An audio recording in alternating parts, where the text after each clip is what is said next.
Waking up far before the dawn, Emily falls into the established routine of her morning as she mentally prepares herself for what's to come. Having now forged a fragile confidence in facing the infected, her plans once more point her in the direction of the nearby police station in hopes of information or answers.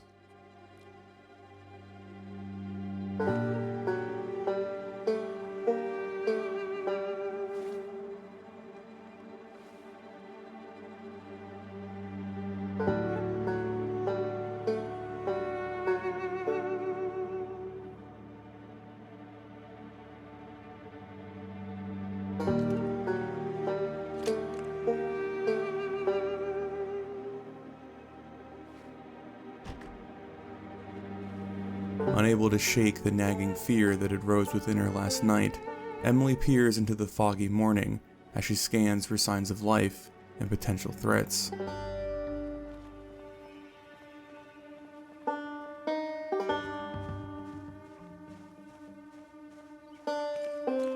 Finally making it inside the home that had caused her to flee previously, the timid doctor uses the silence of the gray morning to strengthen her resolve.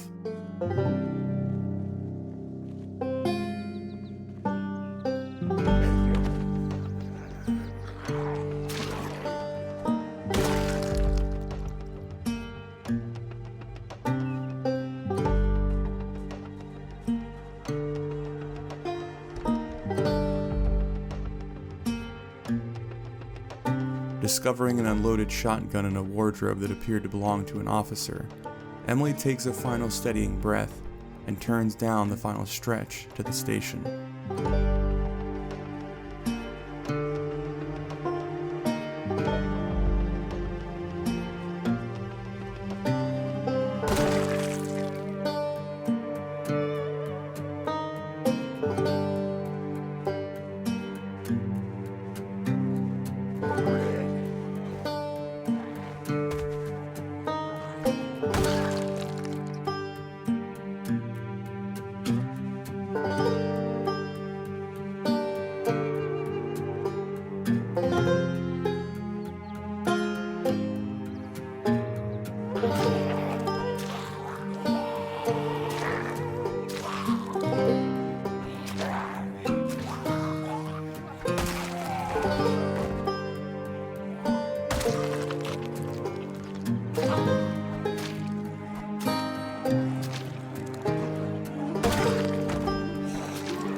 Finding a large knife skewered through one of the creatures she had to dispatch, the bloody survivor now wields a sizable blade with growing confidence as the interior of the building is within her grasp.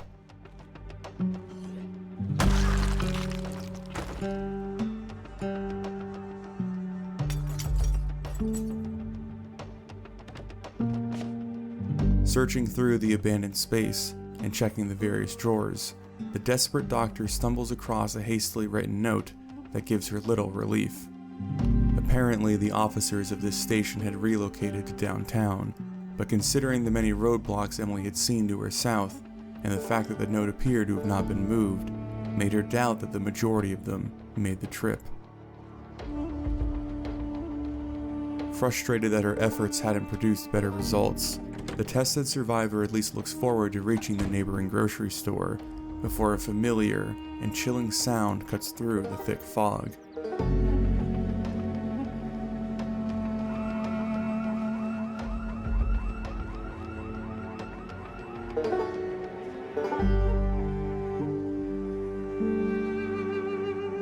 Having no way of knowing what caused the alarm, and unwilling to face whatever attention it drew, Emily finds herself desperate to reach the relative safety of her home once more, as the world around her feels as though it is infested with suffocating dangers.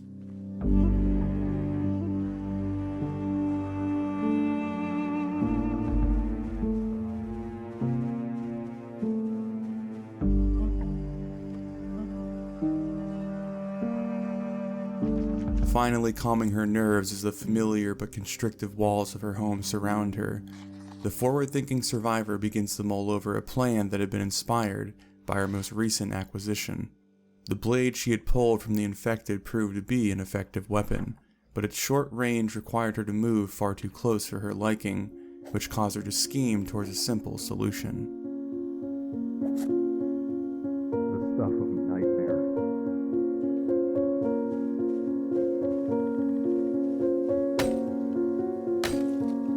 Scavenging a sturdy branch from the tree in her lawn, Emily fashions a rudimentary spear by whittling it with her knife, giving her a manageable weapon with a reasonable reach.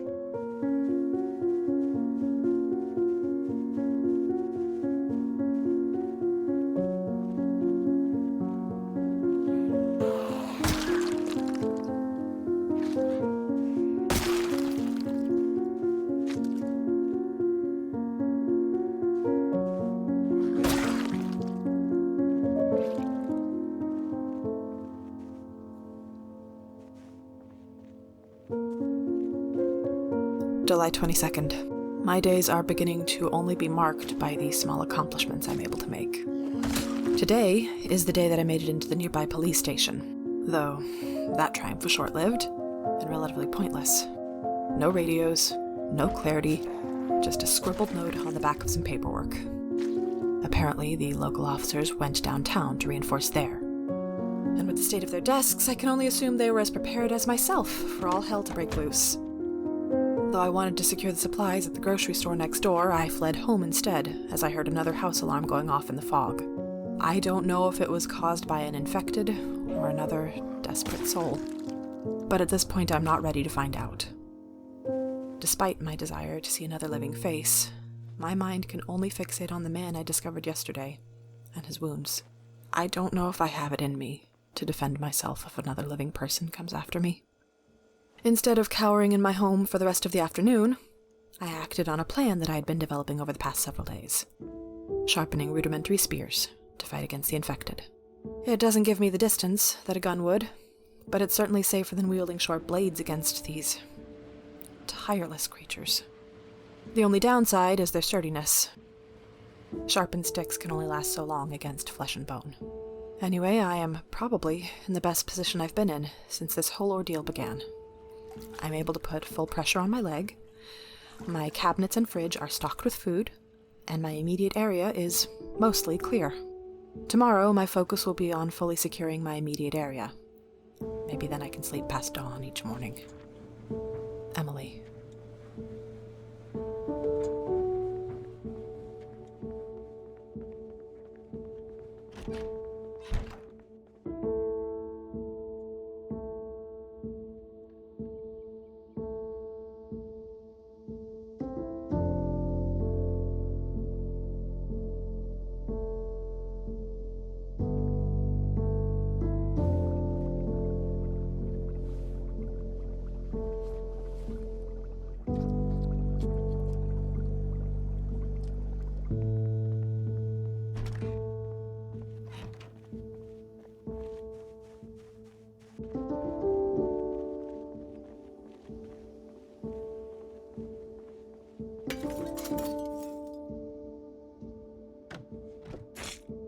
Focused on clearing the homes closest to her, Emily comes across yet another firearm that she feels obligated to take. Though she has no desire to stockpile such deadly weapons, her paranoia won't allow her to leave it for someone else.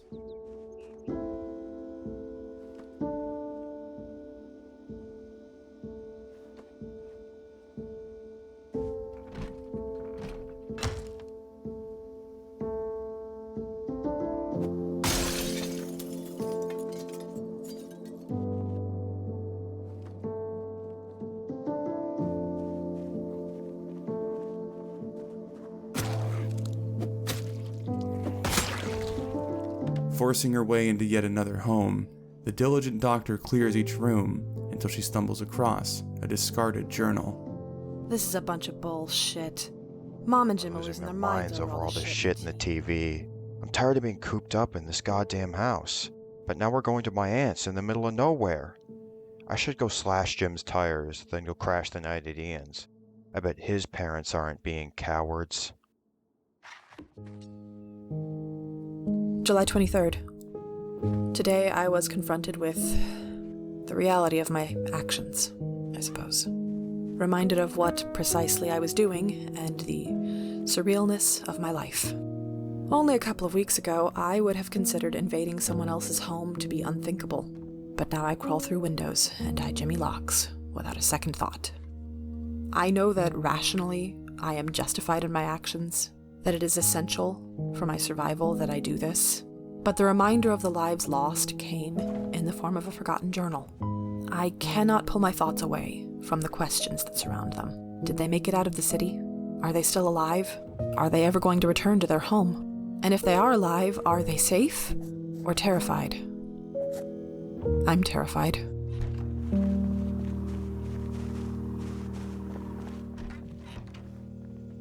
Despite all that I've fought through, I cannot shake the fear that clings to my core. The same fear that rose up readily as I heard the distant slapping of the helicopter's blades returning to my neighborhood once more. It's hard to tell, for sure, from inside my home, but I'm partially convinced that the deadly machine is making trips to my hospital, just north of me. I know I should recognize that I'm simply biased, and I'm looking for some explanation for the unknown, but my heart wants there to be some reason to hold out hope. Perhaps my colleagues are being evacuated. Maybe critical patients are being moved. The only way I could ever confirm would be to make the journey there, but my body trembles every time I attempt to bring up that decision. So for now, I stay trapped in my house, in my neighborhood, in this infested city. Emily.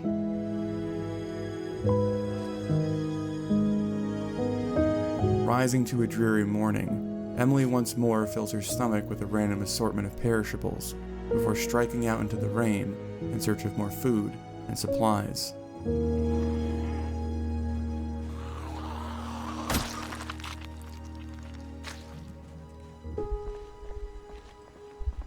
Fuck, not again.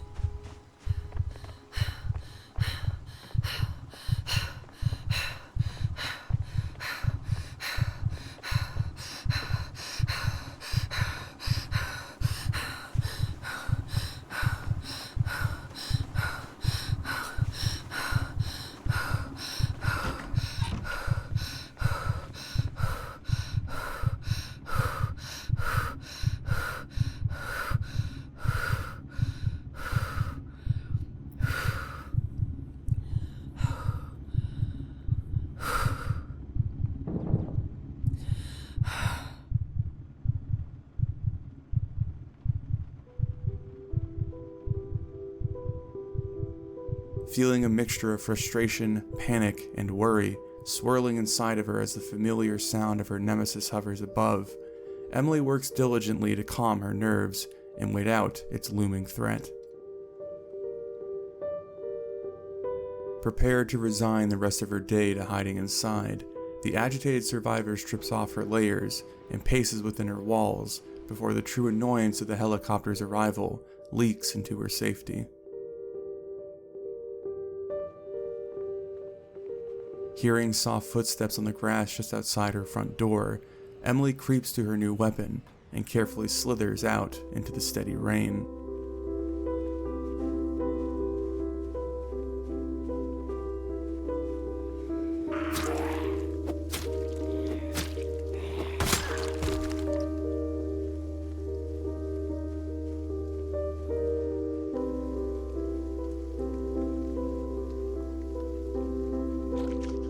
Knowing that the single infected wasn't the only one to hear the call of the helicopter, Emily spends the next several hours within her home, patiently waiting for her opportunity to step back outside and clear her bloody street.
July 24th. I need to accept that rules and common sense no longer have a place in this fucking world. Despite the sky being blanketed in thick clouds, that god-forsaken helicopter came roaring overhead once more. Apparently undeterred by even the worst conditions, it is hell-bent on shattering what little progress I'm able to make, and forces me inside to cower like a scrambling insect. It is gnawing at me, not knowing its purpose or direction, as its path appeared to be once again toward my hospital. Though what bit of hope I might have had yesterday is now precarious at best. 2 distinct gunshots could be heard coming from its mechanical racket. Was it toward the infected? Another survivor? Those at the hospital? I don't know. I don't know. I hate it. I hate that fucking machine, and I hate being trapped in this fucking house. I've already had to clear infected that the helicopter is lured closer, and I can only imagine that there will be more to deal with in the morning. It might be an entirely pointless task, but I will establish a sliver of safety here. After all, this anger inside me can only be smothered by rereading the same set of medical books over and over for so long. Emily.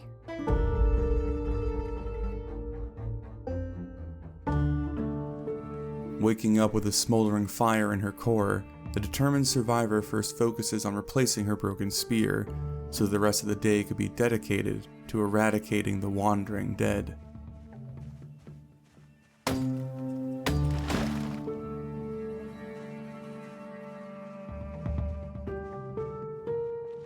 Feeling her frustration only mounting, as she's unable to find suitable branches for her purpose, Emily eventually is able to make a strike towards her ultimate goal, before her furious efforts are finally rewarded.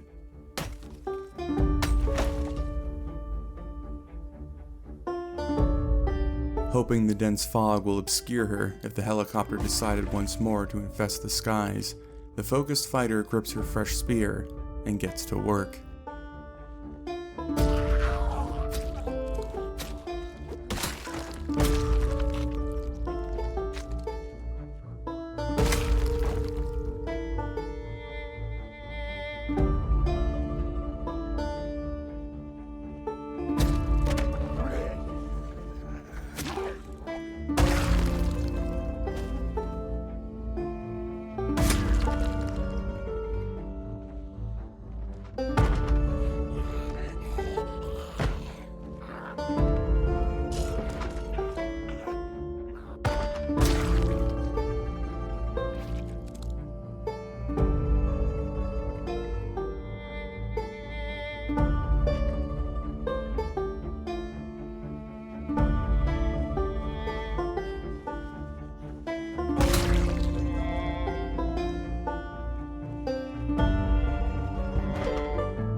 Finding roaming infected in nearly every house and yard she came across, Emily continually curses the mysterious machine that haunted her city, her mind wondering if this routine of blood would now define her life.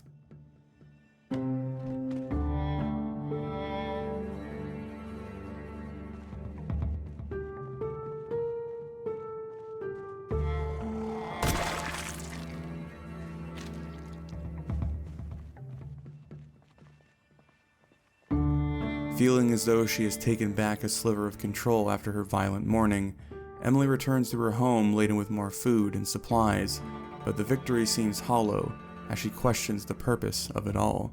She could clear the infected every day. She could continue to raid the nearby homes for more food, but the necessities of persisting felt pointless without a true motivation.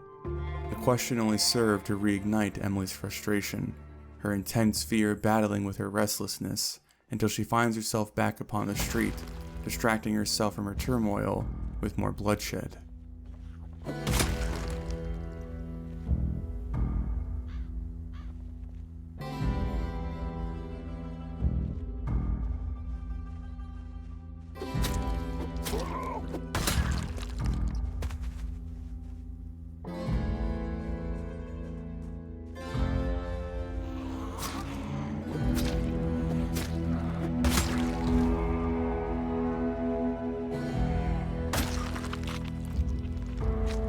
July 25th. It's sick to admit it, but the day's events have helped me clear my head. The frustration that nearly consumed me yesterday was vented through acts of violence that previously would have shocked me. Silencing the strangled growls of the infected, one firm thrust at a time, I began to beat back the threat that the helicopter dragged into my now bloody neighborhood. At some point, without me realizing it, I got used to the sight of sidewalks and flowers coated in blood. Buzzing street lamps, illuminating discarded and rotting corpses, where families had previously walked without a care in the world. I knew that the world around me had changed. I knew that violence was necessary, but I didn't think my mind would adjust so quickly to this horror. Is there something wrong with me? Or is this simply how humans are built? Would my parents judge me for the acts that I've done? Or would they want me to keep fighting, no matter what was required of me? I know I'll never get an answer to that question. My parents are probably shambling around inside our house, or lost amongst the fields. This event is indiscriminate and uncaring, and there's no reason my parents would be spared simply because I got lucky. Anyway, throughout my ransacking of homes today, I came to a conclusion that I am committed to follow through. I am going to make my way to Louisville General and figure out exactly what is going on.